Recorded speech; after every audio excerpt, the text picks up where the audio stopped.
Las luces azules que bañaban el jardín delantero de nuestro chalet adosado no eran del tipo que ves cuando la Guardia Civil multa a un vecino por exceso de velocidad, eran el pánico estroboscópico de un evento de seguridad nacional. 3 Audi Q7 de color negro mate con matrículas diplomáticas estaban al ralentí en nuestra entrada, con sus motores creando una vibración baja y constante que podía sentir hasta en el parqué del suelo. Un perímetro ya había sido formado por hombres vestidos de paisano, hombres que se paraban con esa postura pesada e inconfundible de quienes llevan subfusiles ocultos bajo la chaqueta. La tranquilidad suburbana de nuestra urbanización de las afueras de Madrid había sido destrozada, reemplazada por una imponente demostración de poder militar que no pintaba nada cerca de una valla de jardín perfectamente cuidada. Mi hermana Carla, la niña de oro de la familia que medía la valía humana por los cargos en LinkedIn y los aumentos de sueldo, estaba junto a la ventana con una mirada de retorcida satisfacción, espiando a través de las persianas con una sonrisita burlona en los labios mientras susurraba a nadie en particular: por fin se la llevan.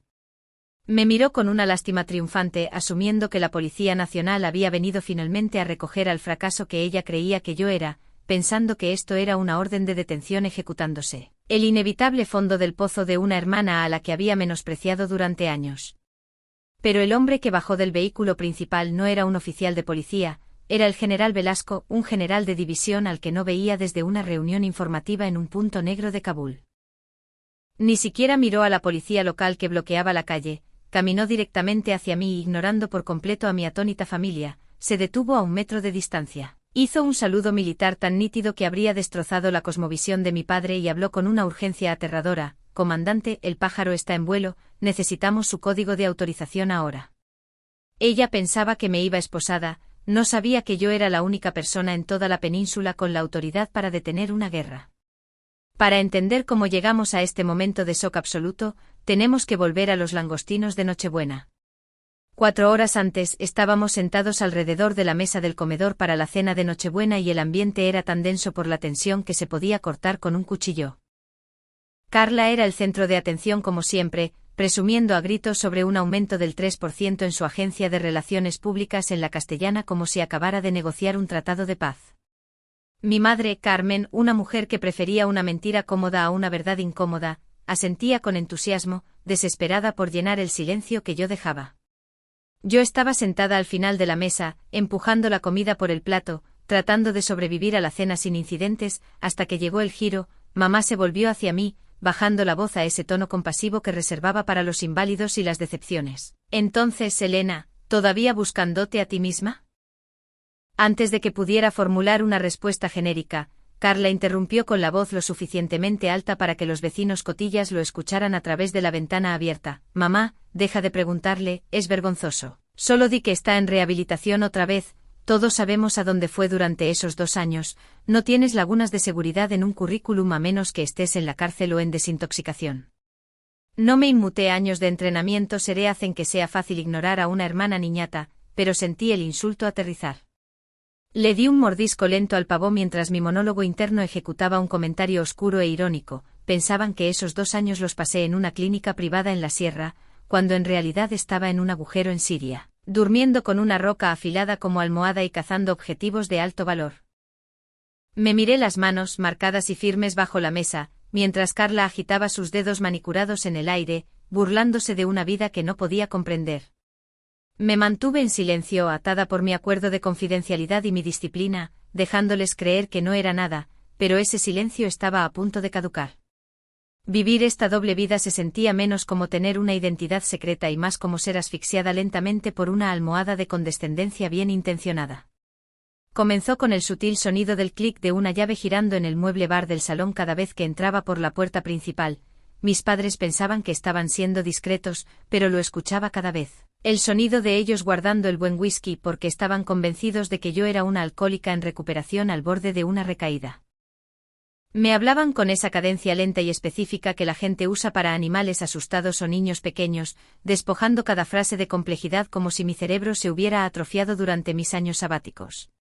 Mi hermana era aún peor, tratando mi existencia como su obra de caridad personal.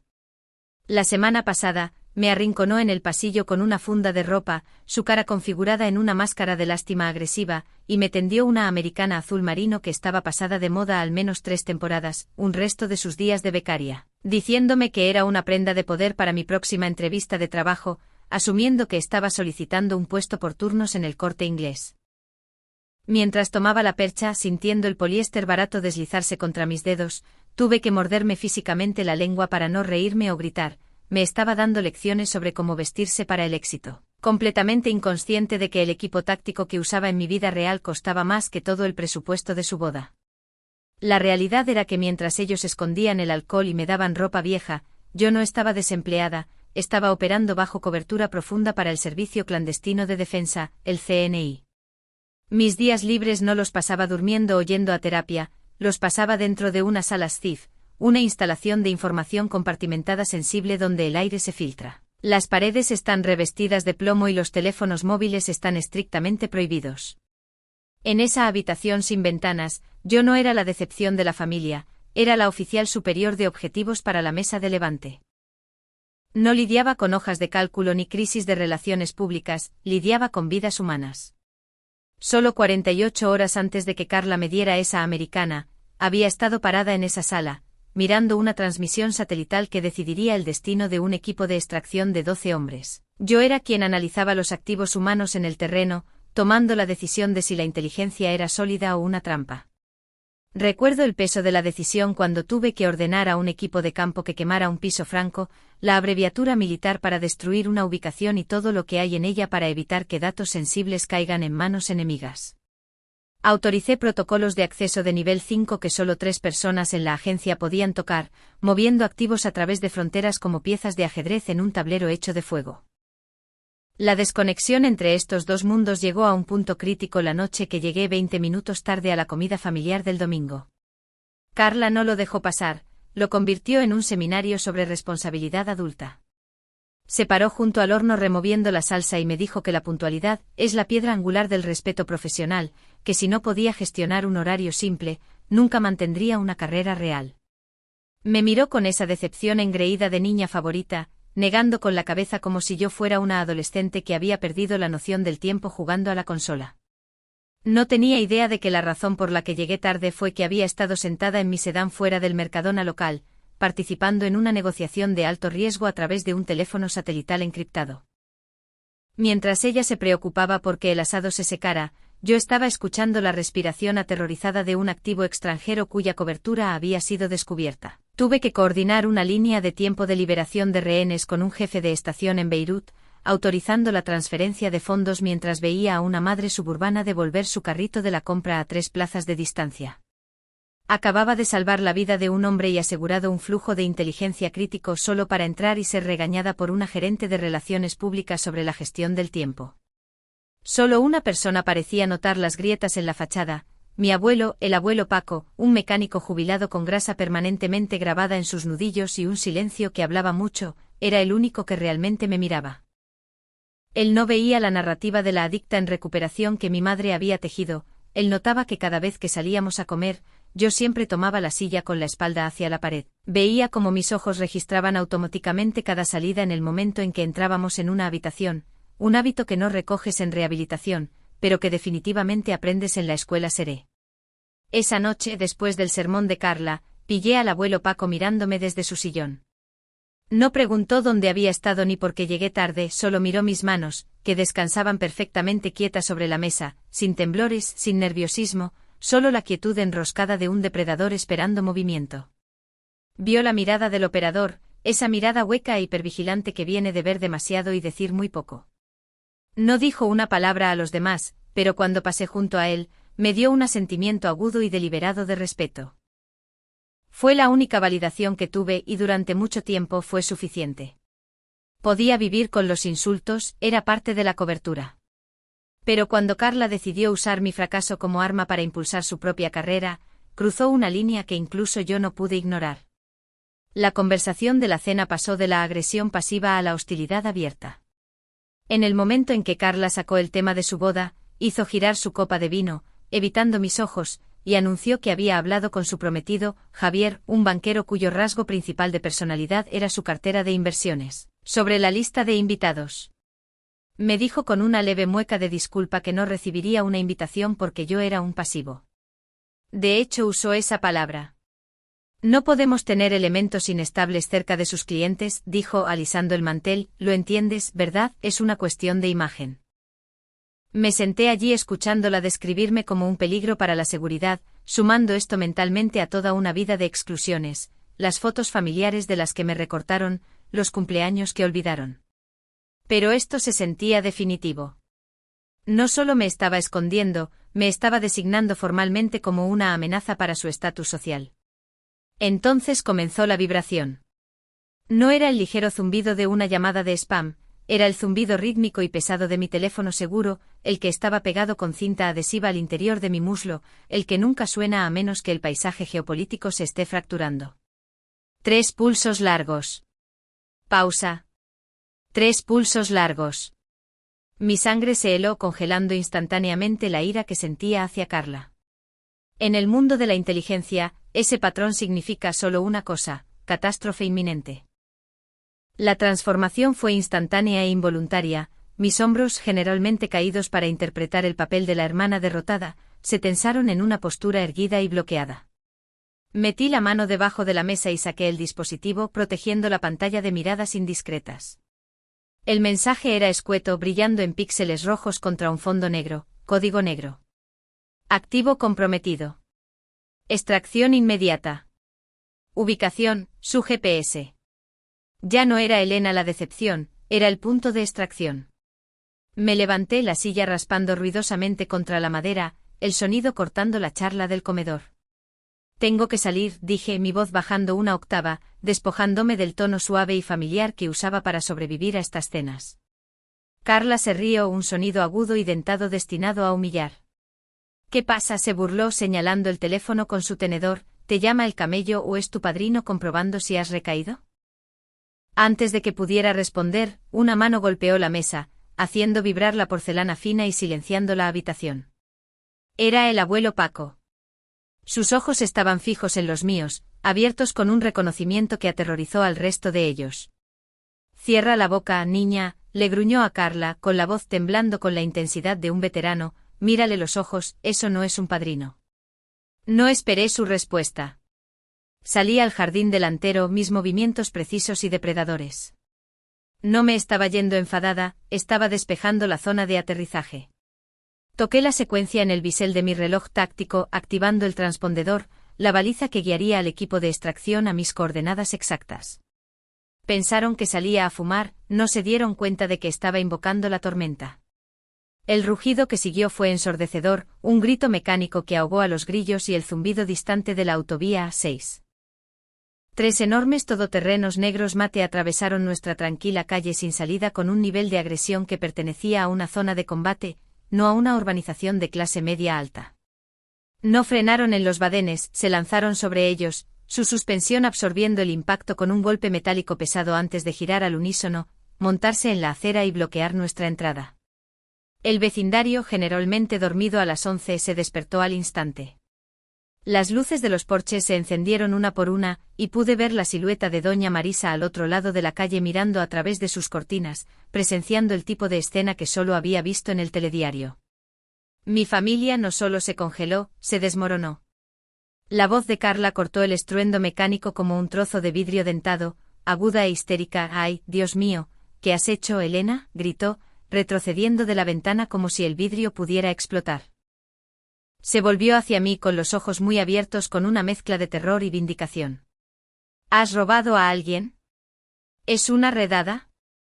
Lo sabía, sabía que estabas metida en algo ilegal. Mi madre, Carmen, colapsó inmediatamente en la silla más cercana, sollozando en sus manos, gimiendo. Te dije que estaba en problemas, te dije que deberíamos haber intervenido antes. Incluso frente a una unidad táctica de élite, su imaginación era tan limitada, tan fundamentalmente rota, que no podían concebir un escenario donde yo no fuera la villana, veían todoterrenos negros y asumían que yo era una criminal, no el activo que venían a recoger. Antes de que pudiera responder, las puertas de los vehículos se abrieron en perfecta sincronización. 6 hombres con ropa táctica de civil salieron, moviéndose con la eficiencia fluida y violenta del agua inundando una habitación. No llamaron a la puerta. Aseguraron el perímetro, empujando físicamente a mi padre hacia el porche cuando intentó dar un paso adelante. «Adentro». Aseguren el perímetro, ladró uno de ellos, con la mano rondando cerca de su cintura. Mi padre Manuel, un hombre que se enorgullecía de ser el rey de su castillo, parecía pequeño y confundido mientras era manipulado por un operador de 25 años que lo veía como nada más que una obstrucción potencial. Entonces el caos se centró en un solo punto de silencio. El general Velasco salió del vehículo principal. No llevaba el uniforme de gala de la ceremonia, estaba con equipo táctico completo, las estrellas en su hombro apagadas pero inconfundibles. Ignoró los sollozos de mi madre. Ignoró la indignación balbuceante de mi padre. Caminó directamente hacia mí, deteniéndose a 3 pasos. Me cuadré en posición de descanso, un reflejo perfeccionado durante una década de servicio.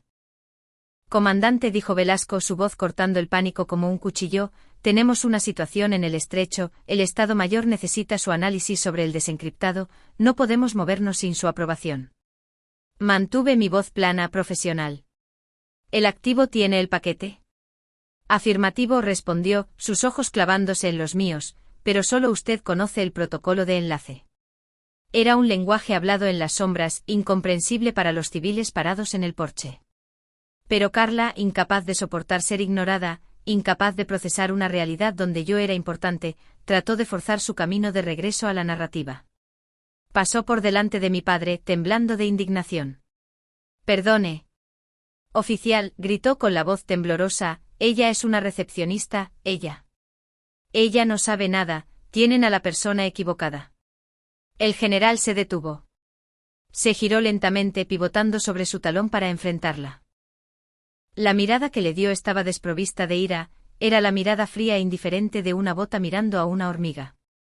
El silencio se estiró, agonizante y absoluto.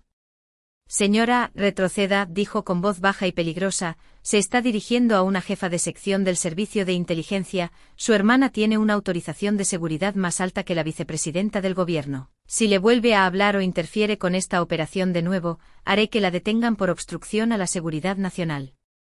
Las palabras quedaron colgadas en el aire, pesadas y asfixiantes. Vi cómo la sangre se drenaba de la cara de Carla, dejándola pálida y fantasmal. Miré a mis padres, viendo la comprensión estrellarse sobre ellos, las lagunas, la rehabilitación, los años perdidos, todo se realineó en un instante, aplastando su narrativa bajo el peso de la verdad. No dije una palabra.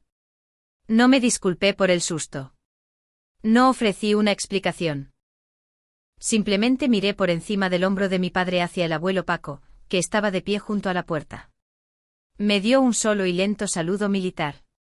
Asentí, le di la espalda a la casa que nunca había sido un hogar y me subí al todoterreno blindado. La puerta se cerró de golpe, un ruido pesado como de bóveda que me selló en mi mundo y los dejó fuera para siempre. No miré atrás. Los soldados no miran atrás a los civiles que protegen, incluso cuando esos civiles son su propia familia desagradecida. El silencio que descendió sobre la calle después de que el convoy desapareció fue más pesado que el rugido de los motores. Durante unos segundos, el único sonido fue el aullido distante de una sirena y la respiración aguda y entrecortada de mi familia parada en el porche. Pero ese silencio no duró mucho. Fue roto por el sonido de puertas abriéndose a lo largo de toda la calle, seguido por el arrastre de pasos en el asfalto. Los vecinos, la gente a la que mi madre había pasado décadas impresionando, la audiencia que había curado con precisión quirúrgica, no volvieron a la cama, descendieron. Doña Marisa, la presidenta de la comunidad que escrutaba todo, desde la altura del césped hasta la colocación del contenedor de reciclaje, fue la primera en llegar al borde de la entrada. No estaba mirando las marcas de los neumáticos, estaba mirando a mi madre con una mirada de traición que cortó más profundo que cualquier insulto. Carmen, dijo su voz resonando a través del jardín, pensé que dijiste que Elena estaba fuera, le dijiste al club de lectura que estaba en un centro en Marbella. Mi madre abrió la boca para hablar, para tejer otra red de mentiras cómodas, pero doña Marisa la interrumpió. Ese era el general Velasco, lo vi en las noticias durante las conversaciones de paz, nos dijiste que tu hija era drogadicta, pero el Estado Mayor acaba de enviar una comitiva oficial por ella. No estuve allí para verlo, pero sé exactamente lo que pasó después. Lo sé porque el libro mayor interno que guardo, la cuenta mental de cada mueca, cada exclusión, cada vez que me juzgaron, finalmente se equilibró en ese momento. Durante años mi madre había comprado su estatus social con la moneda de mis supuestos fracasos, se había unido a otras madres por la angustia de tener una hija descarriada. Ahora esa moneda se había probado falsa. Los vecinos se arremolinaron, sus preguntas agudas e implacables, quitando el barniz cuidadosamente pulido de la familia perfecta. Mis padres se quedaron allí expuestos y balbuceando, dándose cuenta de que la reputación que habían sacrificado su relación conmigo para protegerse estaba disolviendo en los humos de escape de mi partida. Pero la consecuencia más devastadora no fue para mis padres, fue para Carla. Su prometido, Javier, había estado parado en las sombras del porche durante toda la confrontación. Javier era un hombre de números, un oficial de cumplimiento para un gran banco de inversión, una carrera construida enteramente sobre la evaluación de riesgos y la diligencia debida. Había escuchado a Carla describirme como un pasivo, un riesgo de seguridad y un elemento inestable para justificar excluirme de su boda. Se había tragado su narrativa entera porque le convenía. Pero mientras las palabras del general resonaban en el aire de la noche, su hermana tiene una autorización de seguridad más alta que la vicepresidenta, la calculadora mental de Javier comenzó a ejecutar una nueva ecuación. Miró a Carla, no con la adoración de un futuro esposo, sino con el frío desapego analítico de un auditor encontrando fraude en los libros.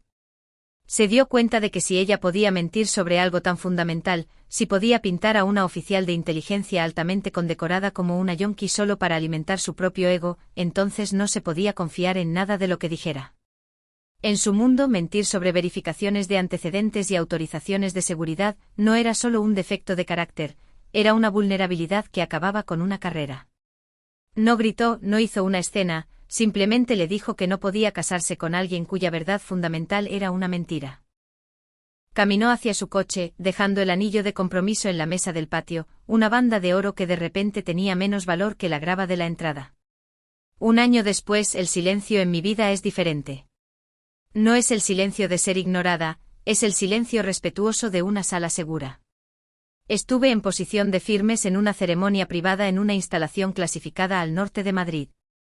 La habitación era estéril, oliendo a cera de suelo y aire filtrado, pero para mí se sentía más cálida que cualquier cena festiva a la que hubiera asistido. El general Velasco dio un paso adelante, prendiendo la cruz al mérito militar con distintivo rojo en la solapa de mi uniforme de gala. La citación fue leída en voz alta, redactada por supuesto para el registro oficial, pero la gente en la sala sabía lo que significaba, sabían lo que yo había hecho en el estrecho. Miré a la pequeña audiencia, no había padres allí para atribuirse el mérito de mi éxito, no había ninguna hermana allí para tratar de atenuar mi luz para que la suya pudiera brillar más. Solo había una silla civil ocupada, el abuelo Paco estaba sentado allí vistiendo su mejor traje de domingo, su corbata torcida y sus ojos brillando con lágrimas. No necesitaba entender los detalles clasificados, reconocía la postura, reconocía el coste. Cuando capté su mirada, me dio un pulgar hacia arriba, un gesto simple y rudo que significaba más para mí que 1000 cumplidos vacíos de personas que no me conocían. Más tarde esa noche, mientras estaba en la sesión informativa posterior con mi equipo, mi teléfono personal vibró en mi taquilla. Era un mensaje de texto de mi madre, era la primera vez que intentaba contactarme en 6 meses. Solo queremos entender, decía, por favor llama, podemos arreglar esto. Miré la pantalla durante un largo momento, sintiendo al fantasma de la vieja Elena, la que anhelaba su aprobación, tratar de levantarse. Pensé en los años de solo queremos lo mejor para ti, mientras esperaban activamente lo peor. Pensé en las cenas de Nochebuena donde me trataban como a un fantasma. No querían entenderme, querían entender cómo habían calculado mal, querían entender cómo podían reclamar la proximidad al poder ahora que yo era la que lo tenía. Querían la placa, el rango, la historia, pero no querían a la hija. No sentí ira, no sentí tristeza, sentí una profunda y fresca sensación de resolución. Mi silencio a lo largo de los años no había sido vergüenza, había sido servicio. Los había protegido de las duras realidades del mundo, y a cambio, ellos se habían protegido de la realidad de quién era yo. No merecían la verdad porque nunca se habían molestado en mirar más allá de sus propios prejuicios para encontrarla. Borré el mensaje sin responder. Me volví hacia la mesa donde estaba sentado mi equipo. Estas eran personas que me habían visto cubierta de barro, sangre y agotamiento. Conocían mi nombre en clave mejor de lo que conocían los cumpleaños de sus propios hermanos. Hablábamos en una taquigrafía de acrónimos y bromas internas, un lenguaje forjado en fuego y supervivencia. Se estaban riendo de una confusión logística en el Cairo, y uno de ellos me hizo señas para que me acercara, sirviendo una bebida en un vaso de plástico. ¿Estás bien, jefa?, preguntó uno de ellos, notando mi pausa. Sí, dije sentándome y tomando el vaso, estoy bien, y lo estaba. Me di cuenta de que el hogar no es la casa en la que creces, es el lugar donde te entienden sin tener que explicar una sola cosa. Mi hermana quería ser el centro de atención, le concedí su deseo. Ahora tiene una historia que puede contar por el resto de su vida, la noche en que se dio cuenta de que mientras ella jugaba a las casitas, yo las estaba protegiendo.